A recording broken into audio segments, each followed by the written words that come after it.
Hey guys, it's Miss Coleman, and we have a special guest here today who I'm going to introduce in just a second. But today you're going to start thinking about your interview projects.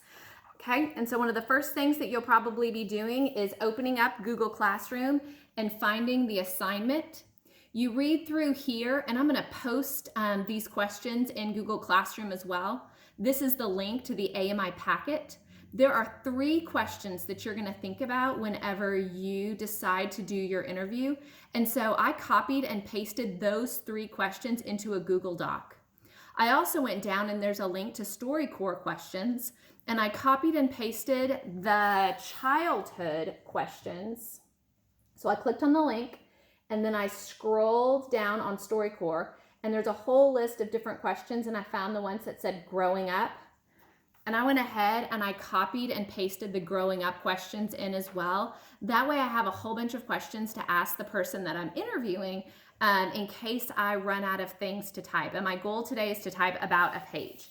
And so now I have my Google Doc. I've got my 3 main questions that I got from Google Classroom. And then I also have underneath this a list of ones that I pulled from StoryCorps, just in case I need some ideas whenever I'm doing my interview. Another way to do this is you can just write it by hand if you feel more comfortable with that. So you can grab your pen and you can grab some paper and you can write down the questions that you want to ask, and then you can just jot down the notes as the person that you're interviewing is talking. You may want to record it like I'm doing so that you can go back later on if you miss something and add to your notes and refer back to those. Okay, so we're gonna get started. This is Robert Crawford, and he is my dad. Jack and Will call him D-Bob. And today I'm going to be interviewing him about his childhood. So the first day, the person that you choose to interview, you're gonna focus on their childhood. So welcome, Dad. Thanks for doing this. Sure. All right. So the first thing that I'm going to ask him is the first question that I got off of Google Classroom. And I'm going to ask you to please explain 3 of your most important moments in your childhood. And while he talks, I'm just going to type as much as I can, as fast as I can. Okay. Let me see. I have to search my memory a little bit. I can remember when I was really young, probably 2nd grade maybe. We lived in Texas, and we had a big field in our backyard. Our backyard went up against a big field, and I remember my sister, my older sister, was in the field one day, and she caught this little bunny rabbit, which was about the size of our hands, and for a 2nd grader, that's pretty small, little bitty baby bunny rabbit. And we decided to keep it and raise it and feed it and take care of it. And that was our very first pet that we ever owned, that little bunny rabbit. What was the bunny rabbit's name? I think we just called it Bunny, but I'm not sure. It's very creative. 2nd graders aren't always real creative. Okay. I like that one. I bet a lot of us can relate to their first pet. Mm-hmm. Okay? Okay. Bunny the bunny rabbit. Let me see.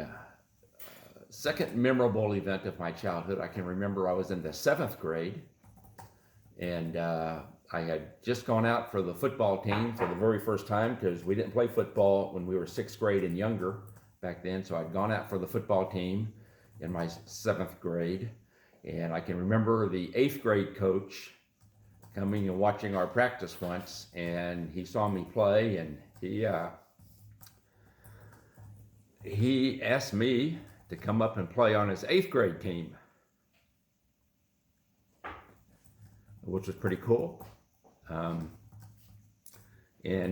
that obviously left a strong memory for me, getting that opportunity.